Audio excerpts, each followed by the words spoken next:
Bismillahirrahmanirrahim. Asyhadu an la ilaha illallah wa asyhadu anna Muhammadan Rasulullah. Alhamdulillah kita masih punya masa, khususnya aku sendiri. Walaupun batuk, demam, selagi aku ada masa, aku akan luangkan masa. Sekurang-kurangnya aku dapat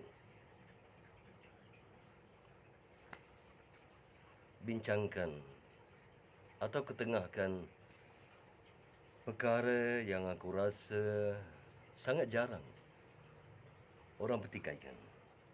Sangat jarang. Bukan cerita petikaikan, sangat jarang dibincangkan. Jadi hari ini aku ambil kesempatan untuk bercakap dari hal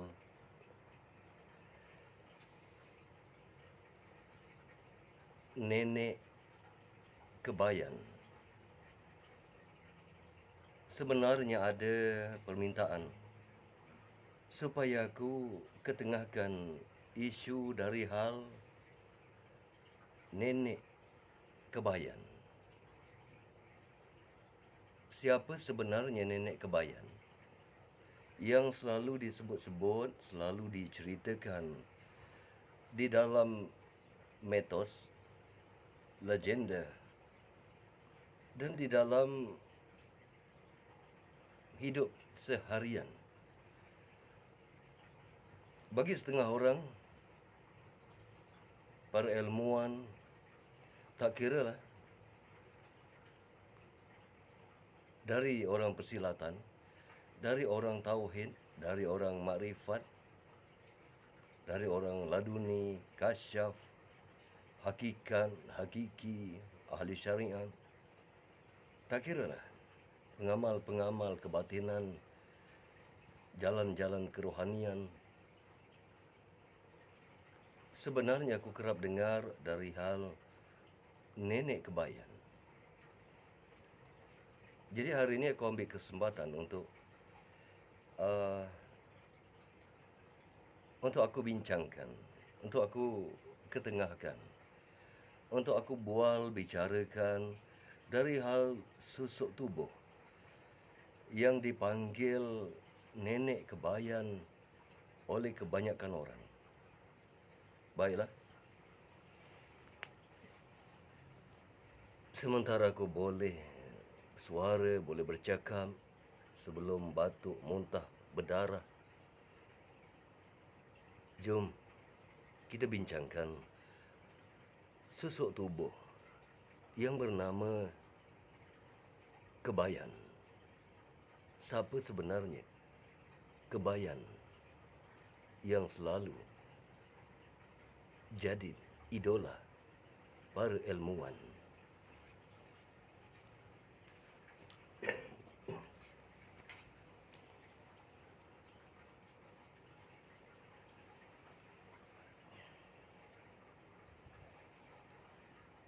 Bismillahirrahmanirrahim. Assalamualaikum warahmatullahi wabarakatuh. Hari ini aku punya masa, punya ruang untuk bercakap dari hal nenek kebayan. Tengoklah tasbih aku ni. Tasbih ni ada 100.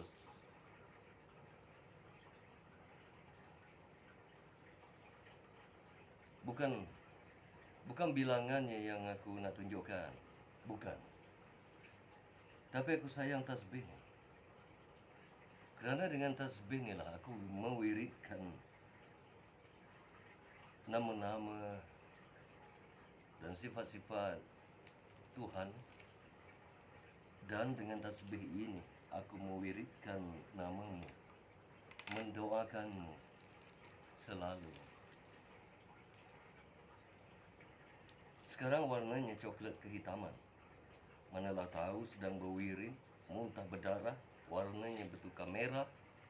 Dan aku pun selesai. Maka habislah tugasku di dunia ini. Habislah.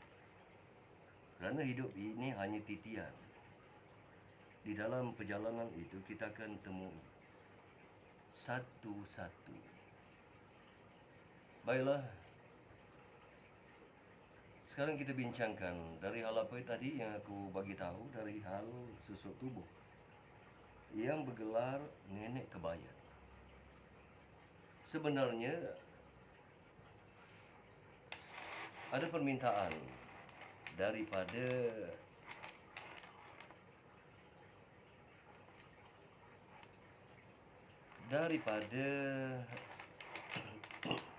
orang yang mau bertanya, minta aku jelaskan dari hal nenek kebaya. Beginilah, apa boleh aku sampaikan, ini adalah pendapat aku secara peribadi. Sepanjang aku berjalan di dalam denai kerohanian, di dalam zikir dan wirid yang panjang, di dalam pengalaman-pengalaman rohani,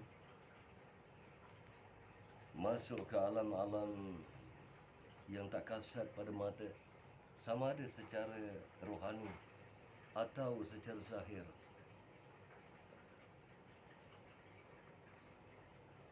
Aku difahamkan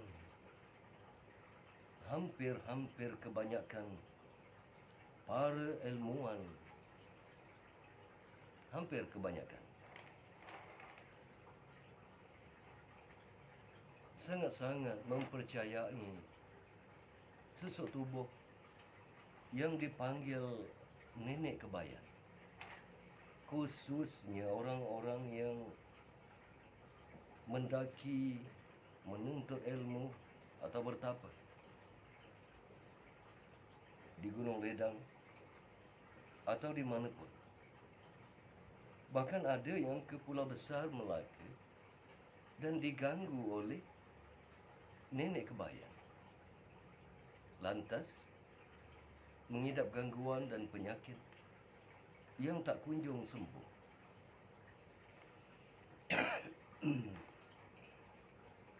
Batuk kan? Manakala pengamal-pengamal ilmu kebatinan, persilatan yang sering ke Gunung Ledang, katanya mereka bertemu dengan susuk nenek kebaya. Apa yang menghairankan adalah apabila dikatakan nenek kebaya,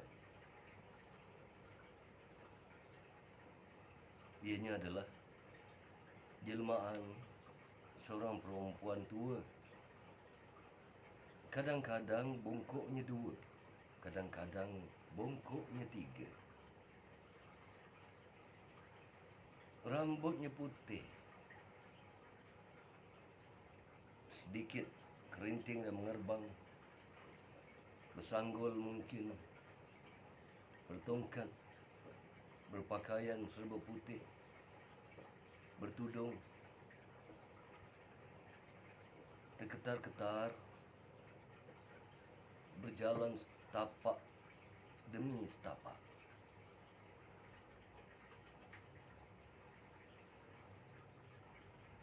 Lalu apabila bertemu dengan susuk tubuh berkenaan,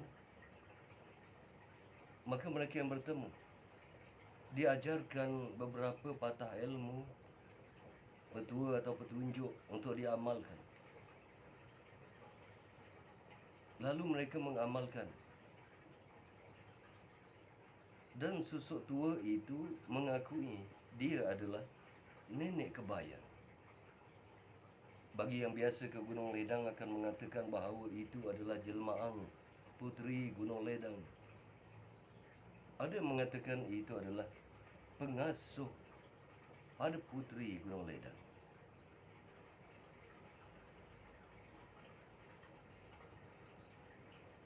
Ada yang ke Pulau Besar Melaka, katanya diekori oleh sosok perempuan tua yang mengakui dirinya sebagai nenek kebayan. Dan kemudian ada yang diganggu dan tak kunjung sembuh. Sebenarnya benarkah itu adalah susuk tubuh jelmaan seorang perempuan tua dengan selalunya berbaju kurung kedah? Bajunya lusuh, baunya hamis atau busuk, berkain batik, bertongkat, dengan rambut yang putih, dengan wajah yang tua dan hodoh, kedut atau retak seribu. Benarkah itu adalah jelmaan pengasuh pada Puteri Gunung Ledang ataupun Puteri Gunung Ledang sendiri yang menyerupai wujud sebagai seorang tua yang uzur, yang terketar-ketar, bertongkat,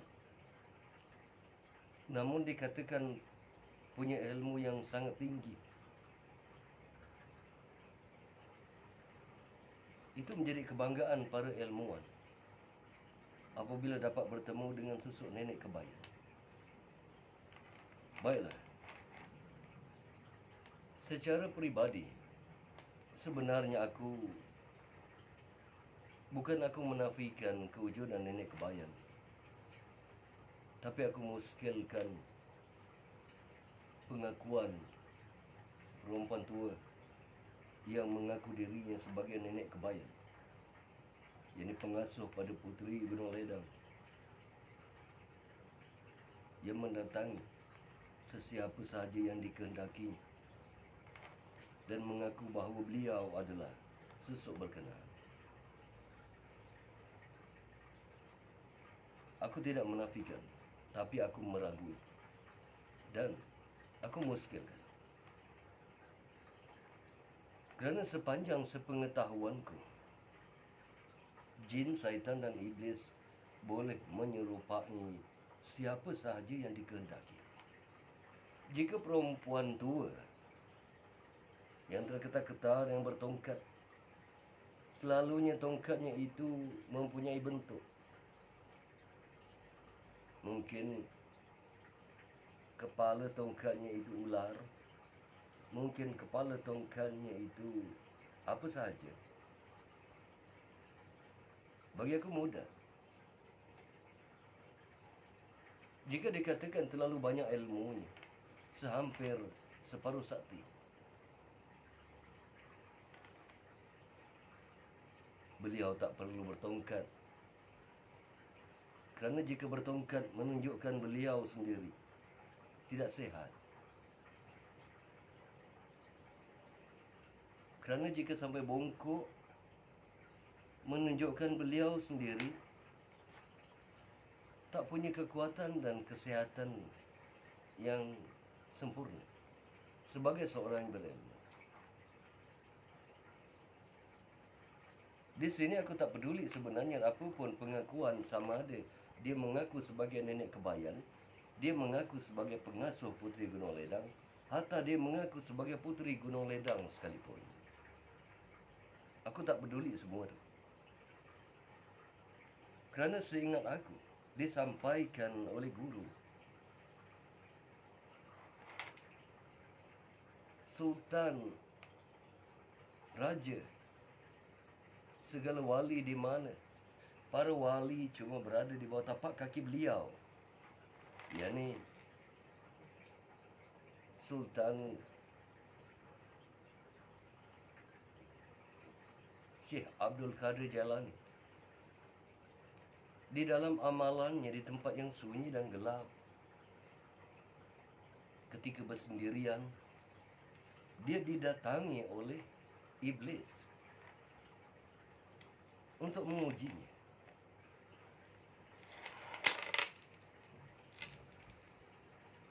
Namun dengan rahmat Allah Ta'ala, iblis datang kepadanya dengan pakaian berjubah, berserban, dengan wajah yang berseri dan bercahaya. Lalu mengatakan bahawa cukup sehingga di sini. Maka pada hari ini ilmumu sudah sempurna dan kau sudah mencapai. Kata iblis, lebih kurang begitulah bunyinya. Maka hari ini tidak ada lagi dosa bagi kamu. Tidak ada lagi halal dan haram bagi kamu. Maka pada hari ini halal lah yang haram bagi kamu. Menyadari itu dengan taufik dan hidayah dari Allah Ta'ala, maka Syekh Abdul Qadir Jalani mengatakan bahawa sesungguhnya engkau adalah iblis. Cukup. Jadi dari sini sebenarnya aku berpendapat jika Sultan Aulia Syekh Abdul Qadir Jalani diuji oleh iblis dengan didatangi oleh iblis yang berjubah dan berserban dengan wajah yang bercahaya dan berseri.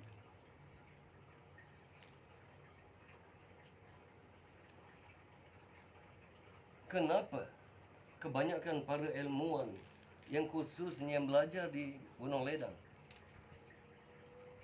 sangat-sangat taksub kepada puteri Gunung Ledang, kepada susuk tua yang bongkok yang bertongkat dengan pakaian yang lusuh, dengan rambut putih, dengan sanggul, dengan tudung, lantas mengakui dirinya adalah penjaga pada nenek kebayan, mengatakan bahawa setengah-setengah tempat di Pulau Besar itu adalah miliknya.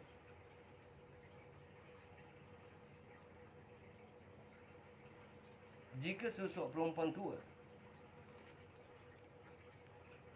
yang bongkok yang bertongkat itu kita akuinya sebagai nenek kebayan,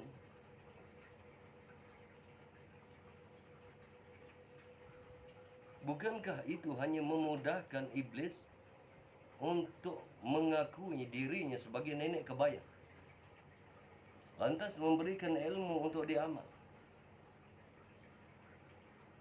Ilmu yang diambil itu, jika benar ilmu itu ilmu yang hak, maka tidaklah bersalahan. Kerana fadilat Ayatul Kursi itu juga diajar oleh jin, diajarkan oleh jin dan syaitan. Akan fadilatnya kepada orang kebanyakan. Perkara itu berlaku di zaman suatu Nabi sallallahu alaihi wasallam masih hidup.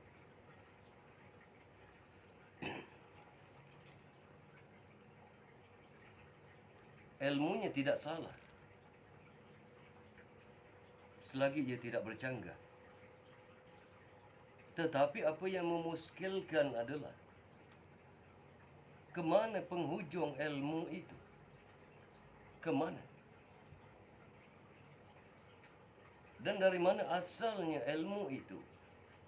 Dari mana rantainya? Dan kemana hujung rantainya itu?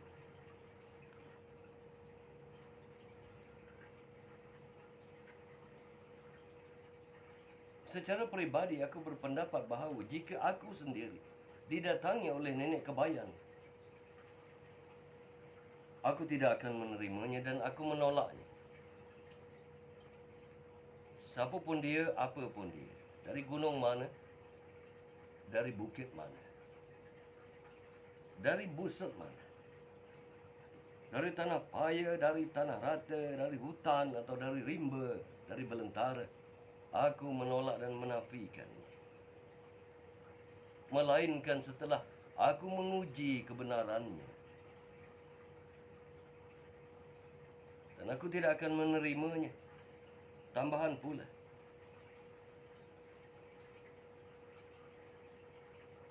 aku punya guru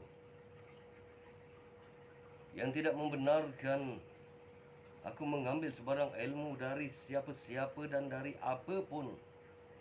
Tidak dibenarkan. Kecuali sudah aku uji kebenaran ilmu. Bagi aku mudah. Jika seorang perempuan tua bongkok dengan pakaian yang lusuh dan bau yang tidak menyenangkan itu,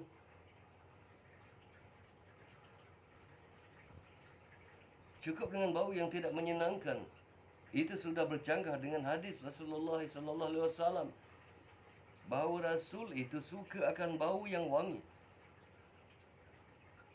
Jika bau itu sendiri sudah bersalahan dengan hadis Rasulullah, aku menolaknya.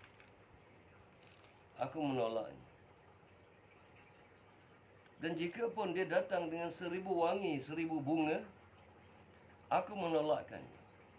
Menolaknya, menafikannya. Kerana aku tidak terpedaya dengan harum. Dan aku tidak gentar dengan ketidakharuman. Kerana bagiku, waku ja'al haq wa zahakal batil inal batil kahana zahuka. Setiap yang batil itu pasti musnah di hadapanku. Sama ada di dalam rohani atau di dalam zahir. Apapun wujud kamu, selagi aku tidak menguji, aku akan menafi dan menolak. Selagi guruku tidak tampil untuk membuktikan dia benar, aku akan menolaknya. Itu jelas. Jika wujud perempuan dan susuk tua itu dikatakan nenek kebayan, kenapa tidak jika wujud seorang lelaki yang tua, yang bongkok, yang bertongkat, tidak dipanggilkan atuk kebayan? Kerana nenek itu dipanggil nenek kerana keadaan dan keuzurannya. Maka jika datang lelaki yang uzur begitu, tentu layak dipanggil atuk.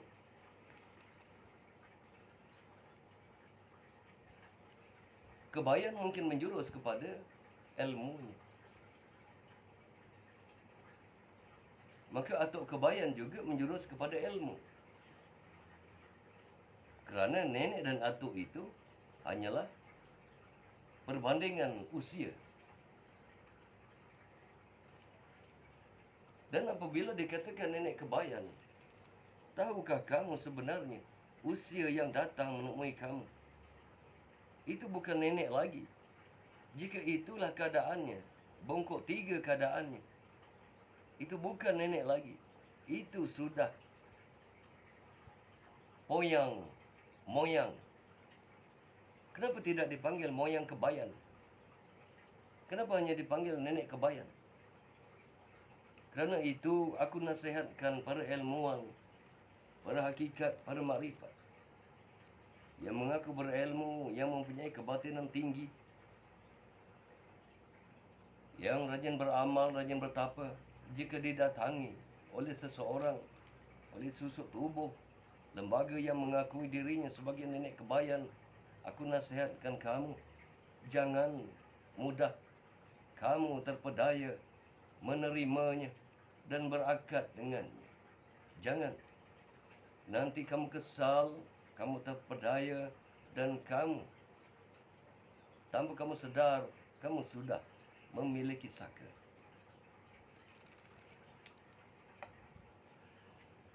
Di sini, apa yang aku fikirkan? Bagi mereka yang tidak pernah bertemu dengan nenek kebayan, atau pernah bertemu mungkin sekali di air terjun Gunung Ledang, atau di mana saja, Mungkin kamu terpengaruh dengan kewujudan tersebut.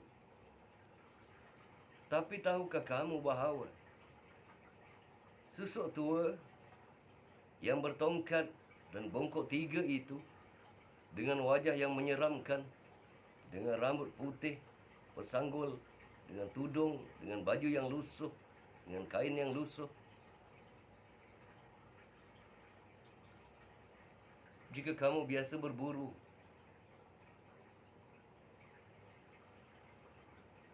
rusa atau kijang, napuh mungkin. Jika kamu biasa, bukan cerita kamu bertapa, beramal sendirian di air terjun, di tempat yang sunyi, di kolam putri, di Gunung Ledang, atau di mana saja. Kamu pergi bertapa dan beramal, berzikir dan berwirid.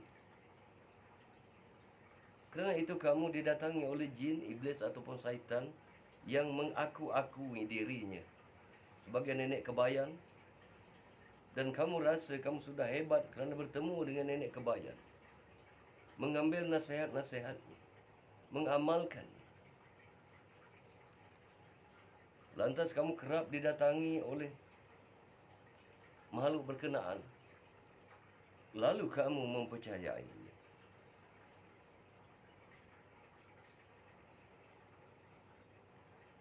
Tahukah kamu apabila kamu berburu, sama ada dengan panah ataupun dengan senapang patah mungkin,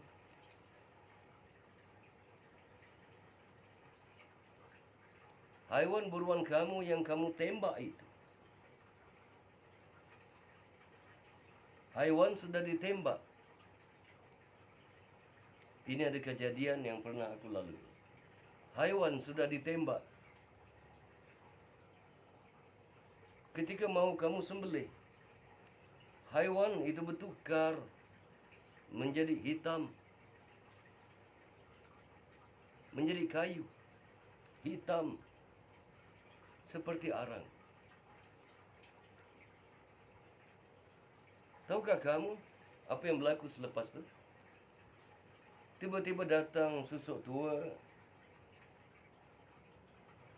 sebagaimana yang aku katakan tadi, dengan tongkat, dengan penampilan yang aku sebutkan tadi, mengatakan bahawa itu adalah haiwan peliharaannya dan bersalah kerana menembaknya. Tahukah kamu siapa itu? Apakah gerangan itu? Baiklah. Itulah namanya puaka. Penunggu hutan. Puaka.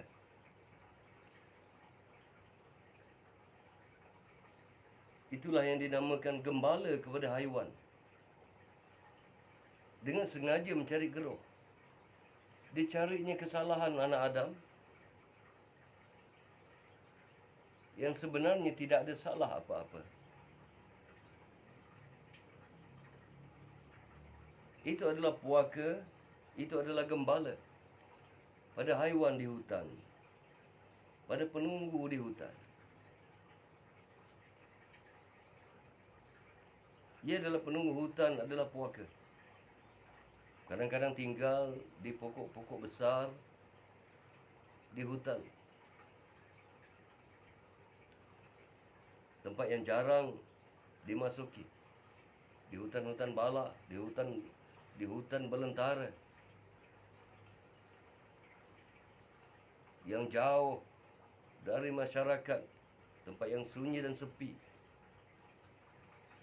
Bahkan kadang-kala, jika kamu biasa berburu, kamu akan lihat susuk berkenaan menunggang harimau. Jika terbuka hijab kamu, kadang-kala haiwan di hutan itu, di lehernya ada rantai. Dia ada rantai di lehernya. Rantai itu bersambung pada gembala berkenaan. Itulah jelmaan puaka. Itu puaka, penunggu, gembala. Tak kala itu tidak dikatakan itu nenek kebayan. Tidak. Tak kala itu dia dikatakan dia adalah puaka dan gembala. Tapi bagi kamu yang tak pernah melaluinya, kamu mungkin bertemu di tepi air terjun, di kolam putri di Gunung Ledang. Lantas kamu katakan itu adalah jelmaan nenek kebayan, itu adalah jelmaan putri Gunung Ledang.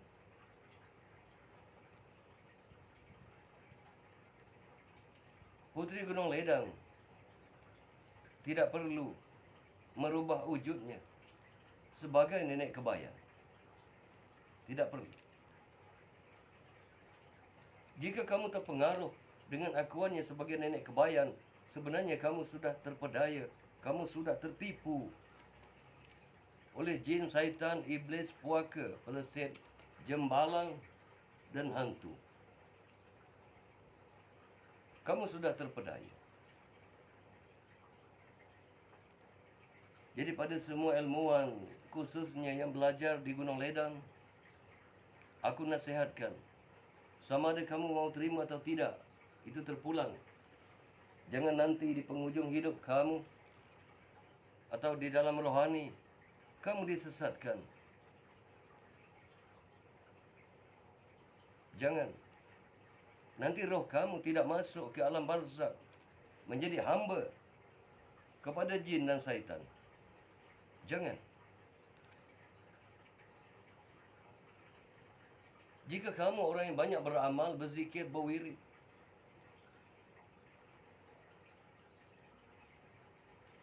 kamu rasakan kamu lebih hebat. Tahukah kamu? Lagi banyak amalan yang kamu buat, lagi banyak ilmu yang kamu amal,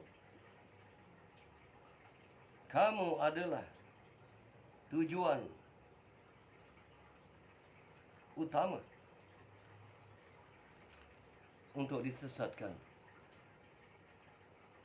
untuk ditipu daya oleh jin, syaitan dan iblis, oleh puaka dan jembalang. Kerana bukan mudah jin, iblis dan syaitan untuk melepaskan kamu untuk menjadi umat mukmin dan mukminah. Segala tipu daya akan dibagi, segala muslihat akan diberikan supaya kamu sesat. Jika kamu tidak dapat disesatkan di dunia, kamu akan disesatkan semasa sakratul maut.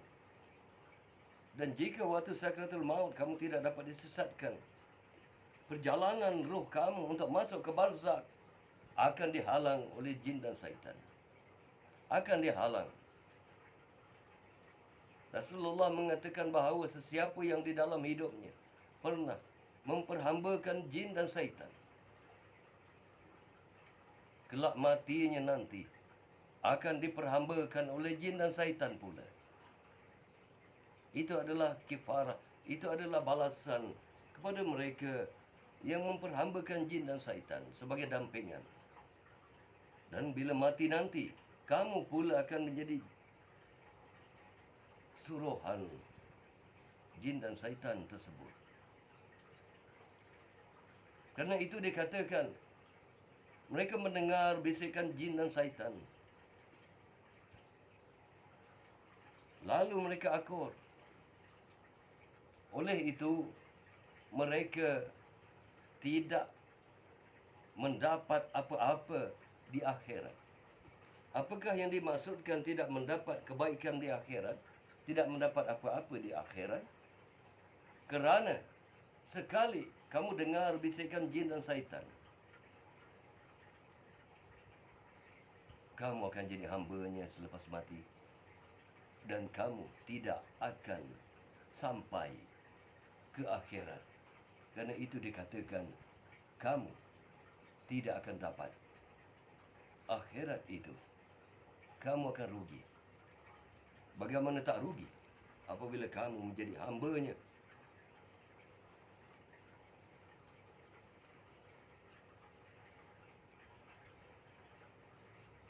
Aku terima sebenarnya. Aku diberitahu oleh seseorang. Beliau sering diganggu, didatangi oleh nenek kebayan. Oleh satu lembaga yang mengaku nenek kebayan. Gangguan itu menyebabkan beliau alami hidup yang luar dari kebiasaan orang lain. Serangan demi serangan, serangan demi serangan. Bermacam-macam musibah, bermacam-macam penyakit yang tidak boleh dirawat walaupun sudah penat bertemu dengan orang-orang yang mengaku hebat. Tidak boleh. Kerana gangguan tersebut yang mengakui dirinya sebagai nenek kebayan bukanlah alang kepalang. Bukan.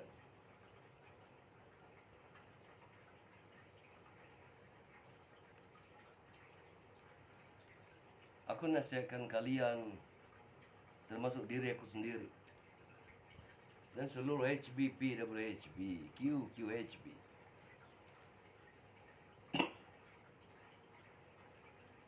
sentiasa bentengi diri dengan ilmu-ilmu yang hak dan sentiasa berdoa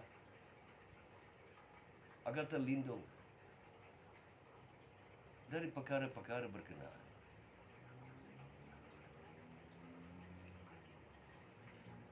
Untuk HB, PWHB, kalian punya mata rantai yang sampai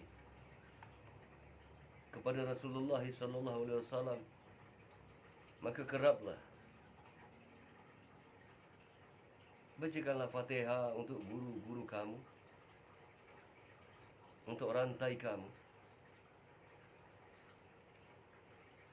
sehingga ke Rasulullah sallallahu alaihi wasallam insya-Allah taala di luar sangka kamu, dalam keadaan yang kamu tidak sangka, kamu sentiasa akan dilindung oleh Allah Ta'ala, oleh guru-guru kamu. Sama ada yang masih hidup ataupun guru yang sudah kembali ke alam rohani.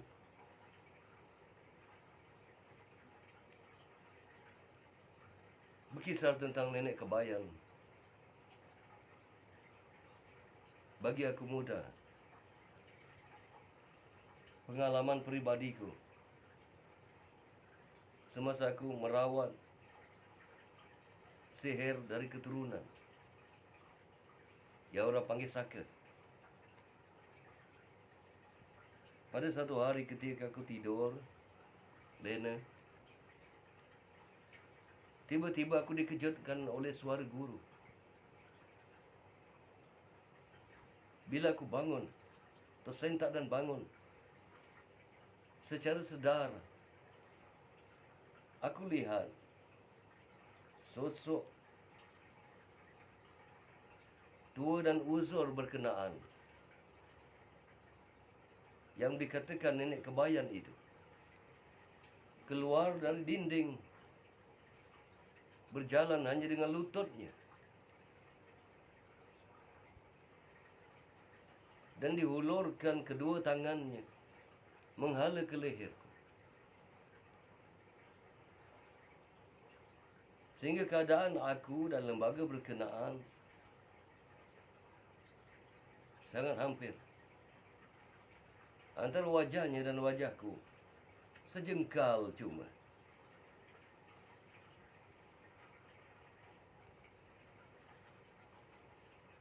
Jika itulah yang dikatakan nenek kebayan,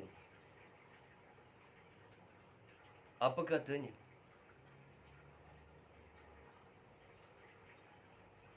Pulangkan semula. Pulangkan semula. Anak cucu aku. Pulangkan.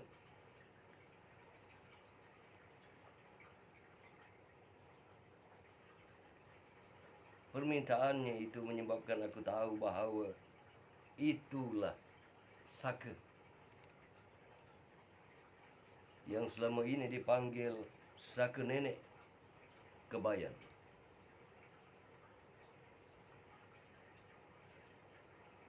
Ada setengah-setengah tempat yang mana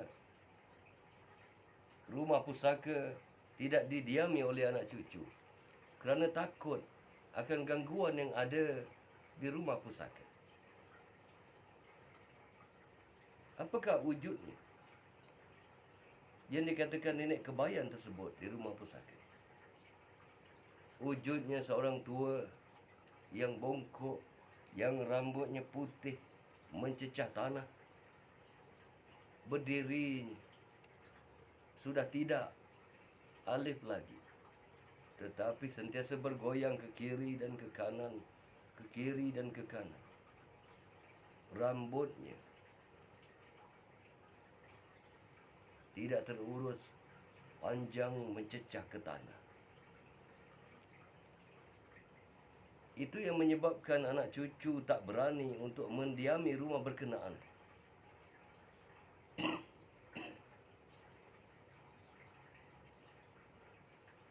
Jadi bagi aku, baiklah,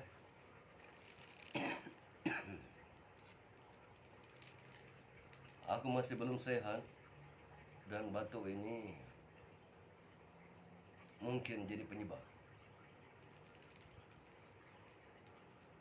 Apapun, aku nasihatkan pada semua para ilmuwan, pada kalian, pada seluruh HBP, WHB, QHB, dan pada yang kusayang, dan juga untuk diriku. Untuk jalan HB, selain dari guru, tidak dibenarkan sama sekali mengambil ijazah dari siapapun, sama ada yang sudah mati atau yang hidup, selagi aku masih bernafas.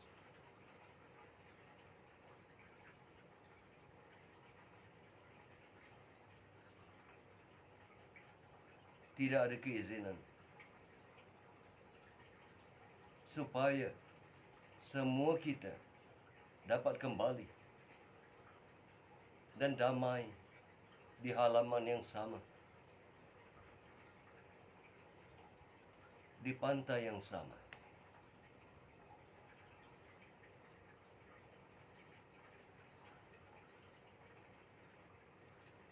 Aku rasa untuk hari ini, kerana aku kurang sehat dari hal nenek kebayan, aku rasa memadai.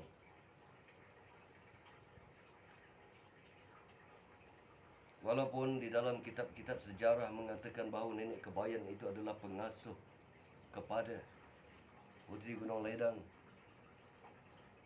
Bahkan sewaktu Laksamana Hang Tuah dikatakan mahu merampas Tu Teja untuk dibawa ke Melaka, dia juga bermalam dan tinggal bertemu dengan nenek kebayan.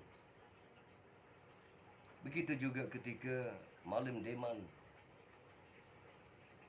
mahu mengahwini puteri bungsu, dia juga bertemu dengan seorang tua yang banyak ilmunya, yang arif,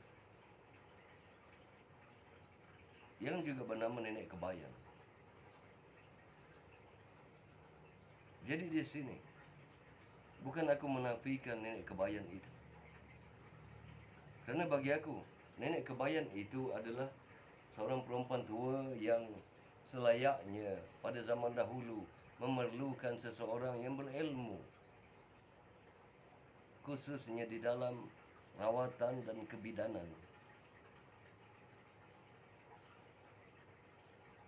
Namun apa yang aku pertikaikan adalah jelmaan jin, syaitan dan iblis yang mengaku sebagai nenek kebayan. Janganlah kamu mudah menerima itu nenek kebayan selagi kamu belum menguji kekebayannya. Janganlah kamu akur apabila melihatnya dan mengakuinya bahawa dia nenek kebayan. Jangan mudah kamu disesatkan. Jangan mudah. Kamu disyirikkan. Jangan mudah. Kerana bagi aku, Gunung Ledang itu adalah satu tempat yang dipenuhi dengan hantu raya. Jelmaan-jelmaan hantu raya yang mengaku sebagai puteri Gunung Ledang, mengaku sebagai pengasuh Gunung Ledang, penjaga Gunung Ledang yang mengaku sebagai pengasuh pada puteri Gunung Ledang. Sedangkan di Gunung Ledang itu penuh dengan hantu raya dan jelmaan-jelmaan lain yang menyesatkan mereka-mereka yang berjalan dan mencari keredaan Allah Ta'ala. Maka hati-hati. Bagi aku mudah.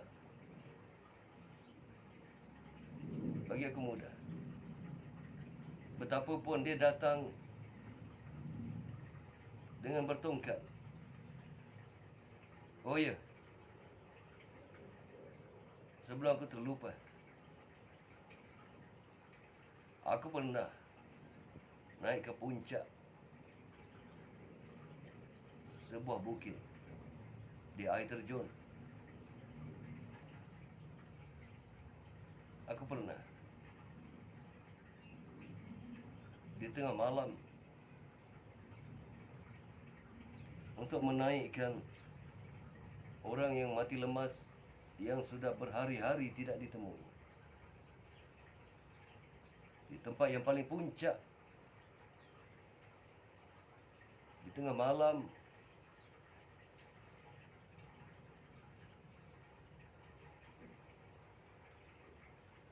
antara aku dan di seberang sungai di sana. Apabila aku berhubung, yang tampil adalah susuk tubuh tua renta berkenaan dengan tongkat, dengan bongkok 3 di atas batu. Maka berlaku perbualan antara aku dengan makhluk berkenaan. Dan aku katakan, lepaskan jenazah yang ditarik. Kerana dia adalah orang Islam, orang mukmin. Sebagai orang Islam, sekurang-kurangnya matinya berkubur. Sekurang-kurangnya.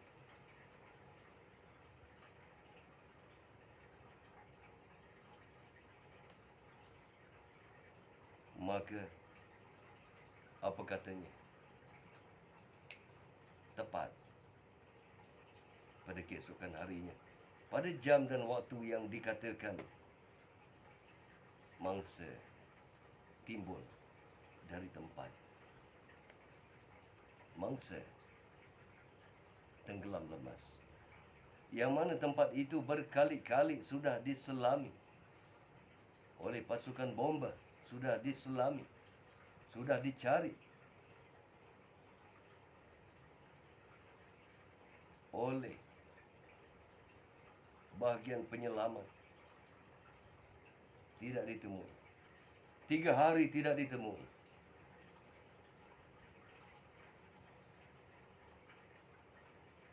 Aku tak katakan itu nenek kebayan, kerana aku tahu itu adalah puaka. Itu adalah penjaga di bukit tersebut, di hutan yang masih dara. Hutan itu yang masih dara, bukan nenek itu. Bukan. Jadi hati-hati. Jangan sampai puaka itu kamu katakan nenek kebayan. Bukan. Puteri Gunung Ledang tak perlu berubah wujud menjadi nenek kebayan. Tak perlu. Jika Puteri Gunung Ledang berubah wujud menjadi nenek kebayan, maka nenek kebayan itu juga boleh berubah wujud menjadi Puteri Gunung Ledang. Maka sama ada Puteri Gunung Ledang menjadi nenek kebayan atau nenek kebayan mengambil wujud Puteri Gunung Ledang, maka kedua-duanya itu adalah tipu daya. Yang melakukan tipu daya adalah jin, syaitan, iblis, puaka, meleset, jembalang, dan hantu. Segala tipu daya jin, syaitan, iblis itu bagi aku tidak bertempat. Tidak bertempat. Sekalipun menjelma di depan mataku, tidak bertempat. Tidak bertempat di dalam kalbuku. Kerana di dalam kalbuku yang ada cuma satu cinta yang aku genggam, aku pegang, aku bawa kemanapun aku pergi. Sehingga aku hembuskan nafas dan nadiku berhenti.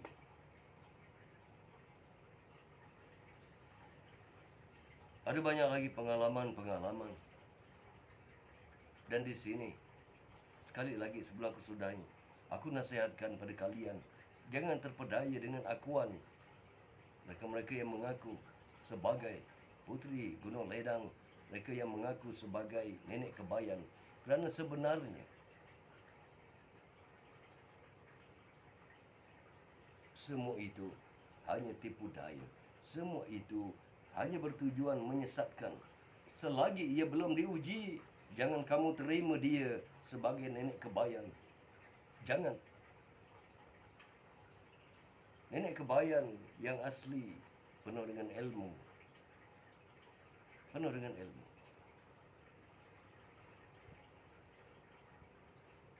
Jadi, jangan mudah terpedaya. Khususnya jika kamu kerap ke Gunung Ledang dengan alasan menuntut ilmu yang benar. Jangan sampai ilmu yang benar yang kamu tuntut dari nenek kebayan itu benar-benar membawa kamu masuk ke jahanam dan menjadi pengikut syaitan. Aku sudahi dengan wabillahi taufiq wal hidayah. Assalamualaikum warahmatullahi wabarakatuh. Amin ya rabbal alamin.